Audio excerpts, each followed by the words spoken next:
کچھ لوگ ایسے ہوتے ہیں جو بیچارے بائی نیچر ہی کچھ پریشانیوں کا شکار ہوتے ہیں، اور قرآن مجید نے جو ارشاد فرمایا نا کہ کچھ لوگ نفس کی خواہش کو اپنا خدا بنا لیتے ہیں، تو وہ بلا وجہ بھی بہت ساری باتیں کرتے ہیں جن کا کوئی وجود نہیں ہوتا۔ عورت کو حقوق دلانے کے لیے بہت سارے لوگ بہت ساری غلط باتیں کرتے ہیں۔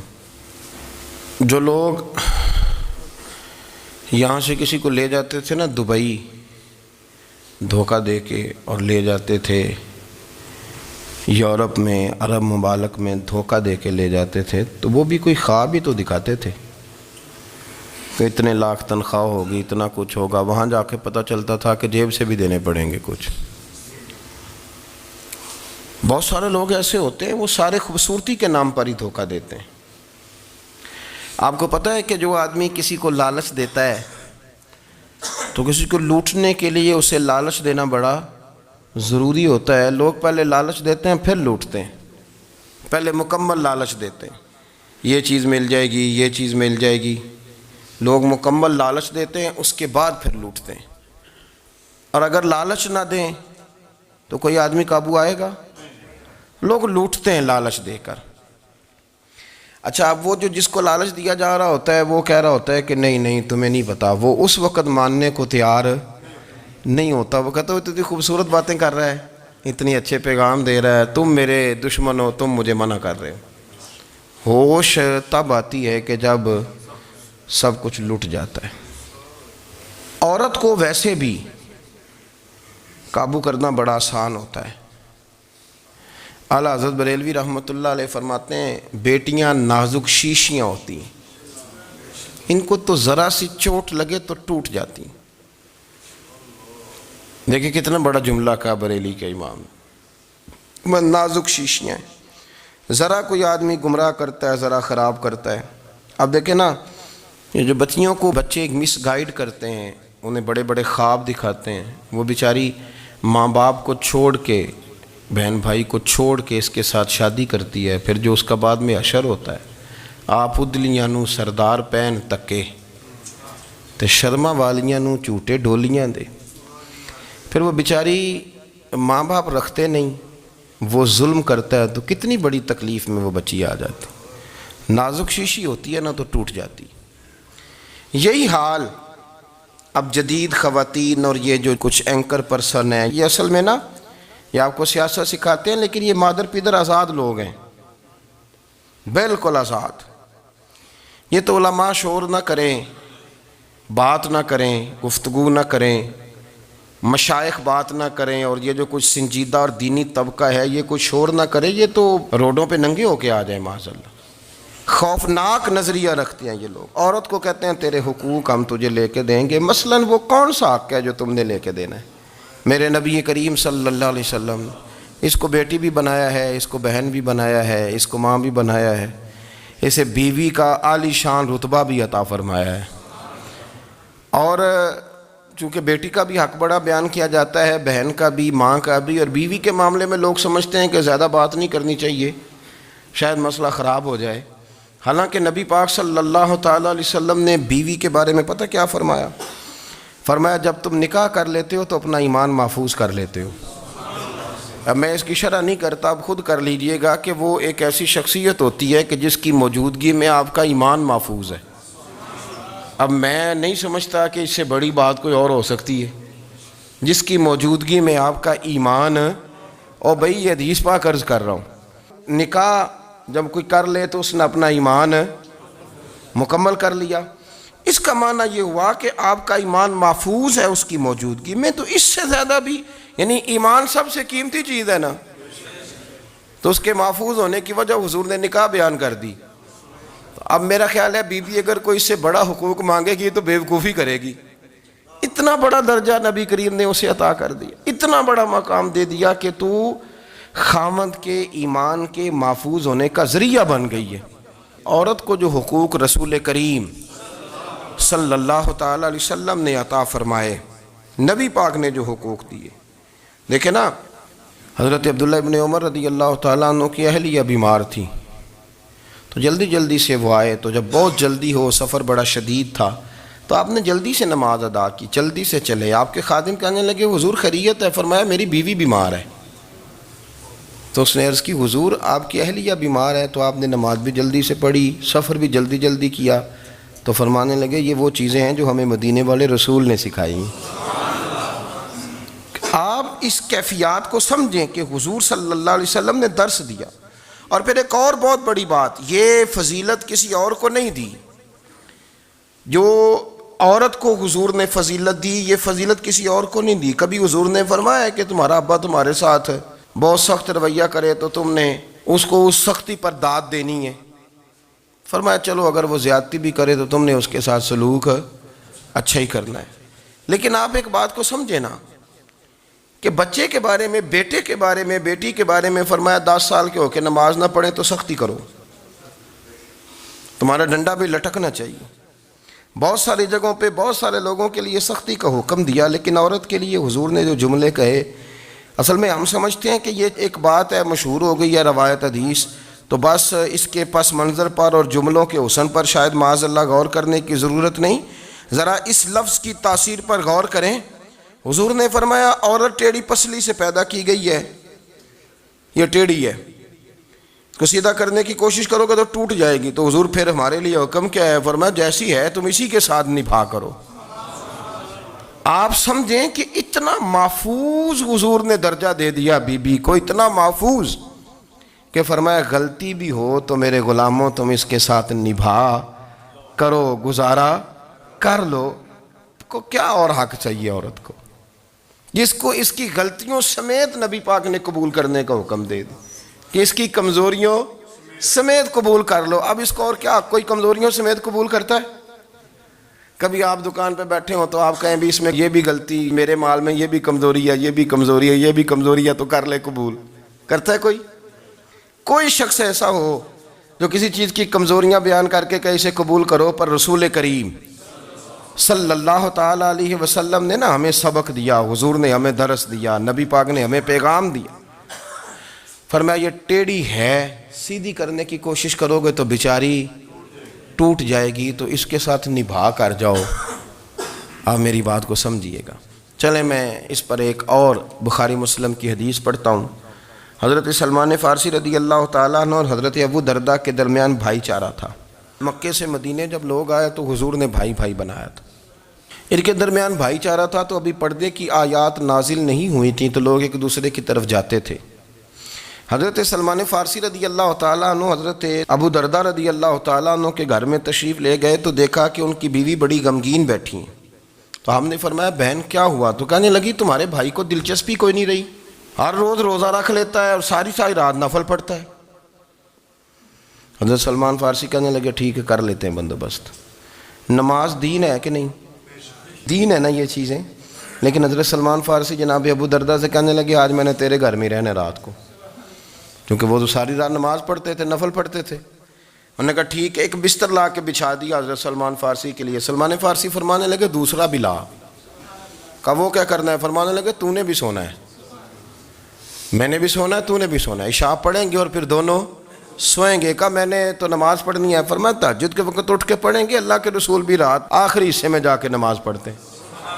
ادھر ساتھ سلا لیا، وہ تھوڑی کو دیر سوئے، اب عادت تھی ساری رات اٹھنے کی، ذرا اٹھنے لگے بستر سے تو حضرت سلمان فارسی فرمایا چپ کر کے سو جا، وہ بڑی رات پڑی ہوئی، چپ کر کے سو جا۔ وہ لیٹ گئے، پھر اٹھنے لگے تو فرمایا سو جا چپ کر کے، بڑا ٹائم ہے۔ سحری کے وقت اٹھے، نفل پڑھے، ان کا ارادہ تھا روزہ رکھنے کا، تو فرمانے لگے کل رکھا تھا نا نفلی روزہ؟ جی رکھا تھا۔ پرسوں بھی رکھا تھا، ترسوں بھی رکھا تھا۔ فرمایا آج نہیں رکھنا، آج میں تیرا مہمان ہوں، سارا دن کٹھے مل کے روٹیاں کھائیں گے، آج نہیں روزہ رکھنا، سلا دیا۔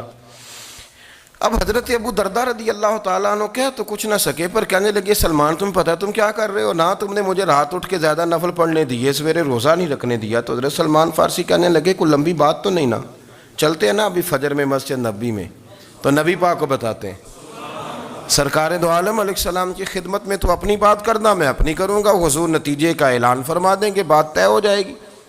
حاضر خدمت ہوئے، عرض کی یا رسول اللہ صلی اللہ تعالیٰ علیہ وسلم یہ ساری رات نفل پڑھتے ہیں، ہر روز روزہ رکھتے ہیں، ان کی اہلیہ غمگین بیٹھی ہیں، حکم فرمائیں تو نبی پاک صلی اللہ علیہ وسلم نے فرمایا پھر ہوا کیا؟ یا رسول اللہ میں نے رات سلایا ہے، سحری میں اٹھایا ہے، سویرے روزہ نہیں رکھنے دیا۔ نبی پاک نے فرمایا سلمان فارسی نے ٹھیک کیا ہے، سلمان فارسی نے ٹھیک کیا۔ پھر حضور نے فرمایا، نبی کریم نے فرمایا ابو درداء تیرے اوپر اگر اللہ کا حق ہے، اس کے رسول کا حق ہے، دین کا حق ہے، تو فرمایا تیری آنکھ کا بھی تیرے اوپر حق ہے، تیرے وجود کا بھی تیرے اوپر حق ہے۔ یہ حضور نے فرمایا تیرے بچوں کا بھی تیرے اوپر حق ہے، تیری بیوی کا بھی تیرے اوپر حق۔ اس حق کو بھی سمجھے، حقوق اللہ بھی ہیں، پر تیری آنکھ کا بھی تیرے اوپر کیا مانا کہ تیری آنکھ سونا چاہتی ہے تو اسے سلا بھی، تیرے وجود کا بھی تیرے اوپر حق ہے، تو تیرا وجود آرام کرنا چاہتا ہے تو اسے آرام بھی کرا۔ اور پھر وہاں نبی پاک صلی اللہ علیہ وسلم نے فرمایا میں تم سب، سننا یہ لفظ حدیث کے، حضور نے اسی موقع پر فرمایا میں تم سب سے زیادہ اپنے رب کو جانتا ہوں اور میں تم سب سے بڑھ کر اپنے رب سے ڈرتا ہوں۔ حضور فرمانے لگے میں روزہ بھی رکھتا ہوں، افطار بھی کرتا ہوں، یعنی کبھی رکھتا ہوں اور کبھی نہیں رکھتا۔ فرمایا میں نفل بھی پڑھتا ہوں اور اپنی بیویوں کو وقت بھی دیتا ہوں۔ سرکار مسجد میں بھی آتے تھے، نواسوں کے ساتھ کھیلا بھی کرتے تھے، ان کے ساتھ پیار بھی کرتے تھے۔ تو اتنے بڑے حقوق حضور نے بیان فرمائے عورتوں کے کہ تمہاری بیوی کا بھی تمہارے اوپر۔ لو ایک حدیث بخاری کی اور یہاں بیان کر دیتا ہوں۔ ایک شخص نے آ کے عرض کی یا رسول اللہ صلی اللہ تعالیٰ علیہ وسلم جہاد کے لیے تیاری ہو گئی ہے، صفیں بن رہی ہیں، مجاہدین کی تیاری ہے، تو میرا بھی نام لکھ دیا گیا ہے مجاہدوں کی لسٹ میں، لیکن یا رسول اللہ صلی اللہ تعالیٰ علیہ وسلم میری بیوی نے حج کی تیاری کر لی ہے اور میرے دوستوں نے، صحابہ نے میرا نام مجاہدین کی لسٹ میں لکھ دیا، تو میرے لیے کیا حکم ہے؟ یہ بخاری مسلم ہے۔ تو نبی پاک صلی اللہ تعالیٰ علیہ وسلم نے فرمایا جہاد پہ کوئی اور چلا جائے گا تو بیوی کے ساتھ حج کرنے جا، اسے محرم کی ضرورت ہے، وہ تیرے بغیر کیسے جائے گی؟ مجاہدین کو تو اور مجاہد مل جائے گا، پر تو اپنی بیوی کے ساتھ جانا۔ نبی پاک صلی اللہ علیہ وسلم نے مرد کو محافظ بنایا ہے، عورت کو مرد کا قیدی نہیں بنایا، بلکہ عورت کو حفاظت عطا کی اور مرد کو اس کا محافظ بنایا۔ اب بچیاں آزاد ہونا چاہتی ہیں، اور آزادی بھی وہ والی کہ جو بنیادی طور پر آزادی نہیں، فحاشی ہے۔ میں نے بہت پہلے کہا ہے کہ اسلام بیٹیوں کو قیمتی سمجھتا ہے۔ جس بندے کے پاس 20 تولے سونا ہو وہ چوک میں لے کے نہیں آتا، وہ قیمتی چیز ہے، اس نے چھپا کے رکھی ہوتی ہے۔ تو جو نبی پاک صلی اللہ علیہ وسلم کا کلمہ پڑھنے والے بیویاں، اسلام انہیں قیمتی سمجھتا ہے، کہتا ہے کہ تم قیمتی ہو لہذا گھر کے اندر رہو، تم باہر نہ ہو۔ لیکن عورتیں ہیں کہ ان کو بلا وجہ لوگ خراب کر دیتے ہیں اور بلا وجہ وہ اس مغالطے کا شکار ہو جاتی ہیں۔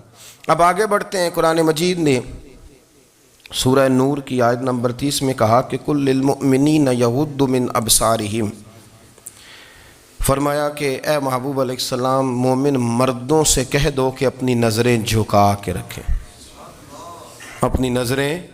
اور اگلی آیت میں فرمایا وَقُلْ لِلْمُؤْمِنَاتِ یغضضن من ابصارہن، فرمایا کہ اے محبوب مومن عورتوں سے بھی کہہ دو کہ اپنی نظریں جھکا۔ مرد بھی اپنی نظر جھکا کے رکھے گا عورت کی طرف، لیکن یہ ساری پابندی صرف مرد پر نہیں، عورت بھی غیر محرم کا چہرہ نہیں دیکھے گی، اس پر بھی اسی طرح نظر جھکانے کا حکم ہے، جس طرح کہ وہ ہر دکاندار کو بھائی جان کہہ کے گفتگو کرنے کی اس کو بھی اجازت نہیں ہے کہ وہ بھی وہ سمجھے کہ پابندی تو مرد نے کرنی تھی، میں نے تھوڑی کرنی تھی۔ وہ جس کے پاس جائے، جہاں بھی جائے، ڈاکٹر کے پاس جائے، باہر جائے، تو وہ جس طرح مرضی اس کا دل چاہے وہ بات چیت کرے، اس کی عورت کو بھی اجازت اسلام نہیں دیتا۔ بنیادی طور پہ اسلام شرم و حیا کا دین ہے، حیا کی بات کرتا ہے۔ حیا کی جب ہم تعریف کرتے ہیں تو حیا کی تعریف یہ ہے کہ کوئی کبھی چیز دیکھ کے نہ تو آپ کی طبیعت میں کراہت محسوس ہو، آپ کوئی غلط جملہ منہ سے نکالتے ہوئے ذرا جھجکیں، آپ کوئی غلط بات کرتے ہوئے تھوڑا بوجھ محسوس کریں۔ ہمارے ہاں تیزی سے فروغ پایا ہے بے حیائی نے، سنگیوں کی محفلیں، یاروں کی محفلیں، اس میں غلیظ گفتگو ہوتی ہے، الا ماشاء اللہ۔ جن دوستوں کو بڑی پاک صاف گفتگو کرنی چاہیے، دوستی کا رشتہ بڑا مقدس رشتہ ہے، جو یہاں ایک دوسرے سے پیار کریں گے جنت میں بھی اکٹھے داخل کیے جائیں گے۔ شرط یہ ہے کہ پیار اللہ رسول کی رضا کے لیے ہو، لیکن اس کے اندر اگر آپ کی گفتگو کچی ہو، کمزور ہو، فحاشی والی ہو، عریانی والی ہو، وہ ہمارے ہاں تو اب اس کو لوگ فیشن سمجھتے ہیں، اس کو مردانگی کی علامت سمجھتے ہیں کہ وہ جی ساری باتیں جی وہاں ہو گئیں، اور جس کا جو جی چاہا اس نے کہا۔ آپ جب حیا کے دائرے میں ہوتے ہیں تو آپ خود بھی سکون محسوس کرتے ہیں۔ دیکھیں نا، آپ کو نیند سکون سے کہاں آتی ہے؟ جہاں کمرہ بند ہو، چاروں جانب دیوار ہے، اوپر چھت ہے، خالی دروازہ بھی کھلا ہوا ہو نا، تو جب بندہ سکون لینا چاہتا ہے تو کہتا ہے یار ذرا دروازہ ذرا بند کر دو۔ وہ اچھی طرح اپنے آپ کو چھپا لیتا ہے نا حیا کے پردے میں، تو اللہ اسے سکون عطا کرتا ہے۔ اور جو اس سے بھی زیادہ ٹھنڈی نیند میں جانا چاہتا ہے وہ کہتا ہے لائٹ بھی بند کر دو۔ اب وہ مکمل طور پہ سمجھتا ہے کہ میں چاروں جانب سے چھپ گیا ہوں، اگر میں کھل کے بھی سو جاؤں گا تو میرا چونکہ پردہ قائم ہے تو مجھے کوئی دشواری نہیں ہوگی۔ آپ جب چھپ جاتے ہیں، جب آپ حیا کے اندر سمٹ جاتے ہیں، جب آپ چادر کے اندر آ جاتے ہیں تو آپ بہت ساری جگہوں پہ آسانی محسوس کرتے ہیں۔ تو حیا تو آپ کو سکون دیتی ہے، حیا تو دل کو راحت دیتی ہے۔ میں بڑی ذمہ داری سے بات عرض کرتا ہوں، قرآن مجید نے نا ایک مقام پہ مذاق کو، ایک مزاح ہوتا ہے خوش طبی، وہ نہیں، مذاق اڑانا،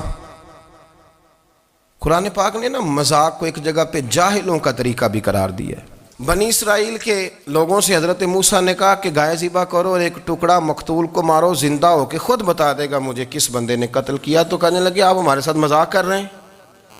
تو قرآن مجید کہتا ہے کہ حضرت سیدنا موسیٰ علیہ السلام فرمانے لگے اعوذ باللہ ان اکون من الجاہلین، فرمانے لگے میں اللہ کی پناہ مانگتا ہوں کہ میں جاہلوں میں سے ہو جاؤں۔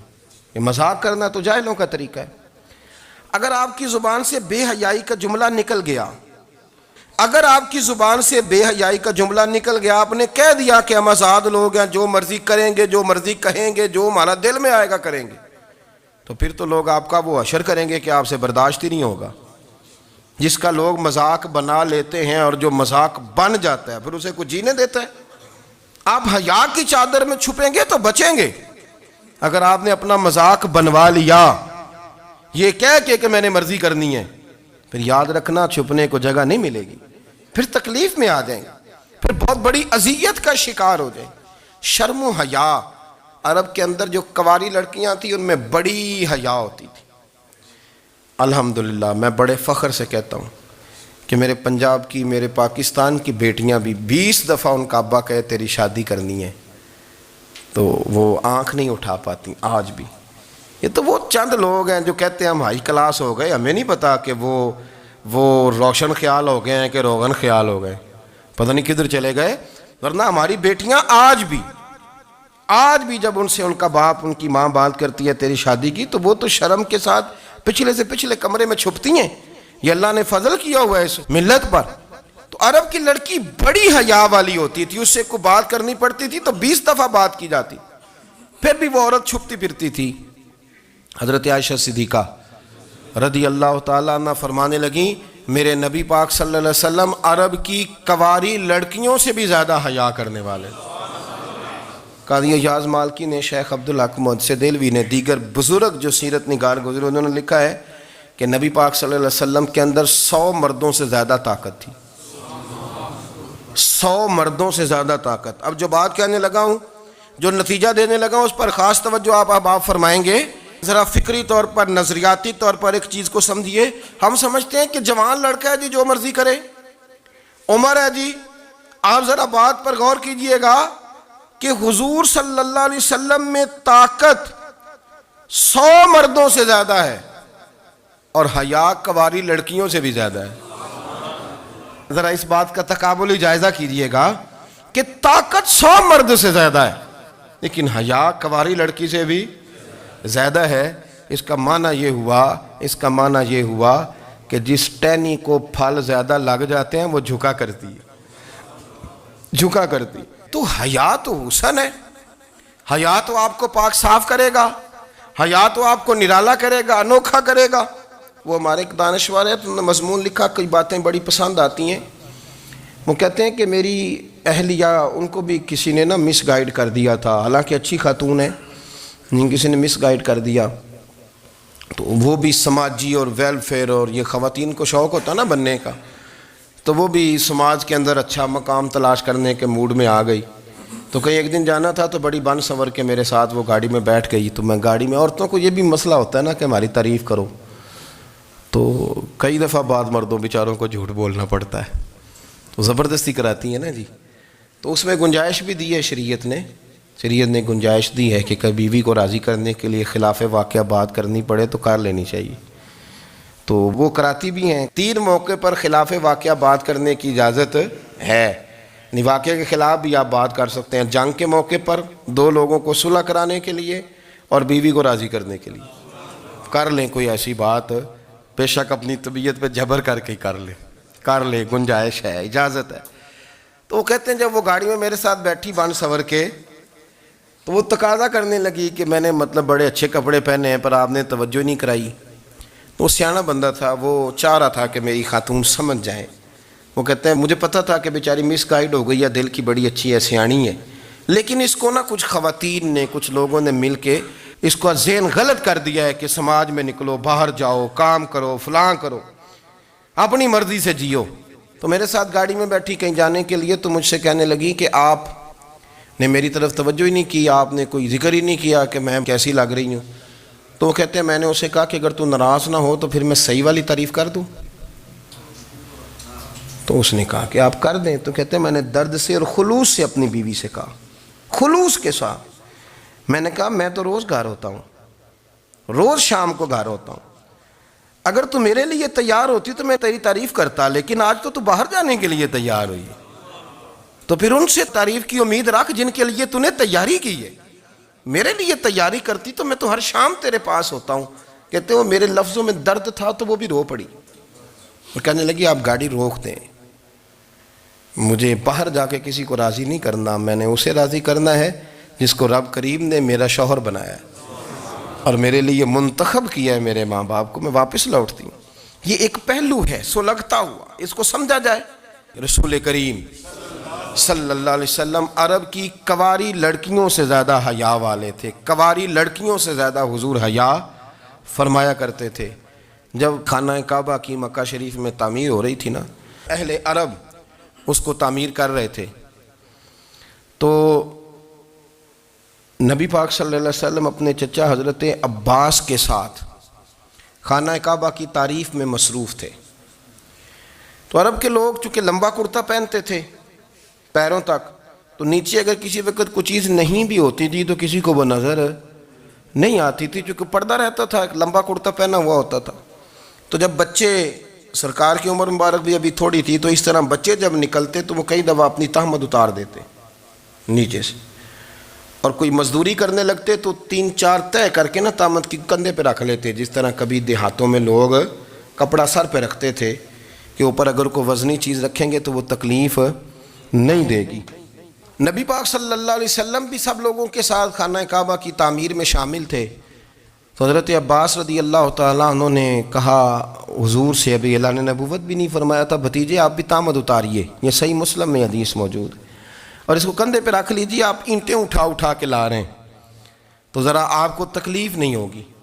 تو سرکار دو عالم صلی اللہ علیہ وسلم سے یہ بات کہی, اور پھر جلدی سے حضور کی تہمت کو نکال کے نا, حالانکہ لمبا کرتا پہنا ہوا ہے, تو وہ جیسے ہی ان کے کندھے پہ رکھا اینٹیں رکھنے کے لیے, تو سرکار تو زمین پہ گر گئے, بے ہوش ہو گئے, آنکھیں آسمان کی طرف, اور پھر حضور پکار رہے ہیں آزاری آزاری آزاری, میرا تہمت دے دو, میرا تہمت دے دو. کبھی کوئی شخص اس وجہ سے بھی بے ہوش ہوا ہے کہ میرے وجود سے کپڑا اتر گیا ہے, حالانکہ سرکار پر وہ بے ہوشی بھی نبی پاک کا وہ جو غلبہ ہے نا شرم و حیا کا, اس کی وجہ سے ہوئی. ورنہ تو حضور فرماتے ہیں کہ میری آنکھیں سو جاتی ہیں, دل تو میرا اس عالم میں بھی جاگتا رہتا ہے. تو سرکار زمین پہ تشریف لے آئے, آنکھیں میرا تہمت دے دو, میرا تہمت دے دو. تو جلدی سے انہوں نے تہمت دیا تو حضور نے باندھ لیا. پھر طبیعت مبارک میں تسلی ہوئی. یعنی ہم اس رسول کے غلام ہیں کہ جن کے تو وجود سے کپڑا اتر جائے تو حضور برداشت نہیں کرتے, قبول نہیں فرماتے, تکلیف شروع ہو جاتی. لیکن یہاں نوجوان ہیں اور بڑا قد کاٹ ہے اور بڑے بڑے سمجھدار لوگ ہیں, گرمی آتی ہیں تو شارٹ کپڑے پہن کے گھومتے ہیں. ان کو خیال نہیں کہ یہ وہ والا لباس ہے جو باہر تو کیا گھر میں اماں کے سامنے نہیں پہننا چاہیے, بہنوں اور بیٹیوں کے سامنے نہیں پہننا چاہیے. آپ کی گفتگو میں شرم و حیا ہو, آپ کے لب و لہجے کے اندر حسن ہو. آپ کو پتہ ہے نبی پاک صلی اللہ علیہ وسلم نے فرمایا میری امت میں سب سے زیادہ حیا کرنے والے عثمان غنی ہیں. عثمان غنی سب سے زیادہ حیا کرنے والے. آپ فرمایا کرتے تھے جب سے حضور کا چہرہ دیکھا ہے میں نے کبھی اپنی شرمگاہ بھی نہیں دیکھی, میں نے آنکھوں کا وضو نہیں توڑا, اور جب سے حضور کے دست مبارک میں نے بیعت کے لیے سیدھا ہاتھ بڑھایا تو پھر سیدھا ہاتھ میں نے کبھی گندگی کو نہیں لگایا. حیات. آپ باتھ روم کے اندر بھی غسل فرماتے تھے تو کپڑوں سمیت کرتے تھے. کسی نے کہا حضرت جی واش روم کے اندر کیوں نہیں کپڑے اتارتے؟ آپ فرمانے لگے باہر بندوں سے حیا کرتا ہوں, اندر جاتا ہوں تو رب سے حیا آنی شروع ہو جاتی, وہ تو دیکھ رہا ہے نا. تو میں جو بات آپ کی خدمت میں عرض کرنا چاہتا ہوں اس کو آپ سمجھیے گا میرے عزیز, کہ شرم والا مزاج, گفتگو بھی شرم والی, آنکھیں بھی شرم والی, لباس بھی شرم والا, دوستی یاری بھی شرم والی, بہت ساری ایسی باتیں. دیکھیں نا آپ ذرا, میں نے کہا کہ باتوں کو سن کے گزر نہ جایا کریں, اس کی گہرائی پر غور کریں. حضور علم کا سمندر ہے, سرکار سے زیادہ علم دنیا میں کسی کے پاس موجود نہیں ہے, اور صحابہ کو موقع ملا ہوا ہے اس سمندر سے فیض لینے کا. لیکن ان کی حالت یہ ہے کہ حضرت علی المرتضیٰ فرماتے ہیں 14 دن گزر جاتے, حضور سے کوئی سوال پوچھنا ہوتا تھا پر میں شرم کے مارے نہیں پوچھ پاتا تھا. 14 دن. بخاری شریف میں موجود ہے, ایک دن نبی پاک صلی اللہ علیہ وسلم نے پوچھا صحابہ سے کہ وہ کون سا درخت ہے جس کے پتے نہیں گرتے, اور وہ درخت اس طرح ہے جس طرح مومن ہوتا ہے, وہ درخت میرے مومن کی طرح بتاؤ.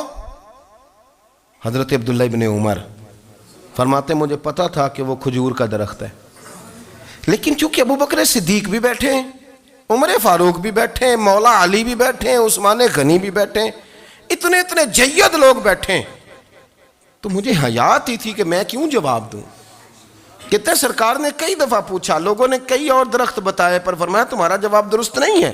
آپ حیا کے اس پہلو پر غور کریں کہ سوال کا جواب آتا ہے, سوال کا جواب, یعنی مجھے سوال کا جواب آتا اور پھر میں دوں نہ, مجھے بدعزمی نہ ہو جائے گی. یہ کیسے ممکن ہے کہ میری رات گزر جائے, مجھے پتا بھی تھا اور میں نے بتایا نہیں. بہت سارے لوگ آ کے بہت ساری باتیں بتاتے ہیں, بہت ساری باتیں وہ سمجھاتے ہیں, تو ہم غور سے ان کا چہرہ دیکھنے لگ جاتے ہیں, کہتے ہیں یار اس کا تو دعویٰ تھا کہ میں سمجھنے آتا ہوں, تو یہ تو ہمیں سمجھا رہا ہے, چلو الحمدللہ ہم سمجھنے کو تیار ہیں. لیکن میرے عزیز پتہ بھی ہے جواب کا, علم بھی ہے, لیکن فرماتے ہیں میری حیا نے مجھے اجازت نہ دی کہ میں جواب دوں. آپ فرماتے ہیں پھر حضور سے صحابہ نے عرض کی کہ یا رسول اللہ آپ ہی بتا دیں وہ درخت کون سا ہے, تو حضور نے فرمایا بھئی وہ کھجور کا درخت ہے. تو آپ فرماتے ہیں میں دل میں کہہ رہا تھا کہ الحمدللہ میرا جواب درست ہے, حالانکہ میں نے جواب دیا ہی نہیں. تو لفظوں میں حیا, جملوں میں حیا, آنکھوں میں حیا, اٹھنے میں حیا, بیٹھنے میں حیا, چلنے میں حیا ایک خوبصورت حسن ہے. اور نبی پاک صلی اللہ علیہ وسلم نے فرمایا جب تو بے حیا ہو جائے نا پھر تو آزاد ہے, پھر تو جو مرضی کا, پھر تو جو. اس لیے بزرگ جب کسی کو بے حیا کہتے تھے نا, اللہ اکبر, اور جب کسی کو کہتے تھے نا یہ بے حیا ہے تو لوگ سمجھتے تھے کہ ہلکی سی بات کر دی ہے, لیکن ان کا معنی یہ ہوتا تھا کہ بس بھائی اب اس کے ساتھ کوئی کلام کرنے کی ضرورت ہے, اس کو اب اصلاح کی ضرورت نہیں, یہ بے حیا ہے. کیا معنی کہ اب یہ جو اس کے دل میں آئے گا وہ کرے گا, جو اس کی طبیعت چاہے گی وہ کرے گا, اب یہ کسی پہلو بھی قابو آنے کو تیار, بے حیا ہو گیا. بے حیائی بہت بڑا عیب ہے. اور جو لوگ کہتے ہیں کہ ہمیں بالکل آزادی ہونی چاہیے, ہمارا اپنا جسم ہے تو ہماری اپنی مرضی چلے گی. ایک وزیر صاحب ہیں, پتہ نہیں میں ان کو جانتا تو نہیں, انہوں نے سینٹ میں تقریر کی ہے, میں نے ان کی بات سنی ہے. اس نے کہا نہیں بھائی جسم رب کا ہے تو مرضی بھی تو رب کریم کی چلے گی, اور مرضی بھی اللہ کی. یہ مجھے تھوڑا سا مسئلہ ہے جسم پر, کبھی کبھی مجھے کثرت سفر سے الرجی ہو جاتی ہے. میرے ساتھ لوگ نا دل سے پیار کرتے ہیں, شاید ہی کوئی اچھا ڈاکٹر ہو جس تک میرے سنگی مجھے لے کے نہ گئے ہوں, پر جسم اللہ کا ہے نا, مرضی بھی جب وہ چاہے گا صحت دے گا. کیوں کچے کاموں میں لوگ پڑ گئے, کیوں غلط لوگ سوچ میں پڑ جاتے ہیں, یہ اسی کا ہے. اور جب وہ چاہے گا, آپ اس بات کو اچھے طریقے سے سمجھ لیں کہ جو اپنی مرضی چوکوں چوراہوں میں کر رہے ہوتے ہیں نا, جو مرضی گاندمند, وہ جانور ہوتے ہیں, وہ جانور ہوتے ہیں جو نہ چونک دیکھتے ہیں, نہ گلی دیکھتے ہیں, نہ انہیں پتہ ہوتا ہے کہ جگہ کون سی ہے, وہ انسان میں نے کہہ دیا جو میں نے کہنا تھا، میں نے کہہ دیا. وہ جانور ہوتے ہیں، اور جو کچھ انسان ہوتے ہیں نا، ان کے اندر کچھ نہ کچھ پھر شرم حیا بھی ہوتی ہے. وہ چوکوں چوراہوں میں وہ حرکتیں اور وہ کام نہیں کرتے جو جانور کرتے ہیں. ان کے لیے بڑے پردے ہوتے ہیں، ان کے لیے بڑی باتیں ہوتی ہے، ان کے لیے بڑا کچھ ہوتا ہے. جو بالکل آزاد ہو جائے، کوئی پتہ نہ ہو کس وقت کیا کہنا ہے کیا کرنا ہے، تو پھر وہ دائرہ انسانیت سے خارج ہو جاتا ہے. ہم آپ کو کیا دعوت دیں؟ آپ تو وہ باتیں کر رہے ہیں جو اسلام کا انسانیت کے حق میں بھی ٹھیک نہیں. آپ تو وہ والی باتیں کر رہے ہیں جن کا انسانیت بھی تقاضا نہیں کرتی کہ یہ باتیں ہونی چاہیے. لیکن ایک بات، میں تو جذباتی نہیں ہوتا، میں بڑے غور سے چیزوں کو دیکھتا ہوں، سنتا ہوں. اور نہ میں ان موسمی مینڈکوں کی، وہ مجھے عاتق صاحب کہنے لگے جی بڑے بڑے مولوی ایک بندے کے ساتھ بیٹھے ہوئے ہوتے تھے اور وہ روزے میں بڑے بڑے درس دیتا تھا تو وہ بھی فلانی حرکتیں کر رہا ہے. تو میں نے کہا ہم نے تو پرانا کہا تھا کہ موسمی مینڈک ہے، تو پرانے کہہ رہے ہیں کہ اداکار ہے. تو وہ جہاں کاسٹ کریں گے وہاں وہ اداکاری کرے گا. آپ کسی مذہبی جگہ کر لیں تو وہاں کر لے گا، کہیں اور جگہ کریں گے تو ہم تو پرانا کہہ رہے ہیں. تو کسی کو کبھی سمجھ آتی ہے تو کسی کو کبھی اور جگہ جا کے سمجھ آتی ہے. ہم ان لوگوں سے پریشان نہیں ہوتے. کیوں؟ سن لیں، کوئی مایوسی نہیں. ان کے اندر جتنا زور ہے وہ لگائیں. یہ ملک بنا ہے رسول اللہ کے نام پہ. یہ اللہ نے تحفہ دیا ہے امت مسلمہ کو. یہ نبی پاک کے نام پہ بنا ہے تو یہاں جھنڈا بھی وہی والا بلند ہونا ہے جو مدینے والے رسول کا جھنڈا ہے، اور یہاں وہی کام چلے گا جو نبی پاک نے بیان فرمایا. تو اس طرح کئی لوگ آتے ہیں، وہ شور شار کرتے ہیں، چلے جاتے ہیں. اتنے نہ پریشان ہوا کریں. بہت سارے لوگ تو بیچارے اس قابل بھی نہیں ہے کہ ان کا نام لیا جائے. مطلب اتنا ہم ان کو اہمیت دے دیں، ان کا ذکر کریں، ان کا نام لیں، ان کی بات کریں. وہ بیچارے اس قابل ہی نہیں ہے، مطلب سٹیٹس ہی نہیں ہے ہمارا. اتنے فارغ ہیں ہم کہ اب جو بندہ آئے گا کہانی چھیڑے گا تو ہم چھیڑ جائیں گے. اور بھائی اللہ کا فضل ہے الحمدللہ تعالی. لوگوں نے بڑا شور کیا اور بڑے زمانے سے دنیا شور کر رہی ہے، پر اللہ کے گھر مسجدیں بھری ہوئی ہیں. مسجدیں بھری ہوئی ہیں. ہماری بیٹیاں پردے کرتی ہیں، پردے کو پسند کرتی ہیں، وہ حجاب میں رہتی ہیں، وہ سمجھتی ہیں کہ ہمارا اصل حسن کیا ہے. تو یہ پراپوگنڈا پرانا چلا آ رہا ہے. اس کا اللہ کے فضل سے امت مسلمہ پہ نہ کبھی اثر ہوا ہے اور نہ کبھی ہوگا انشاءاللہ. اللہ تعالی ہمیں حق پر استقامت عطا فرمائے.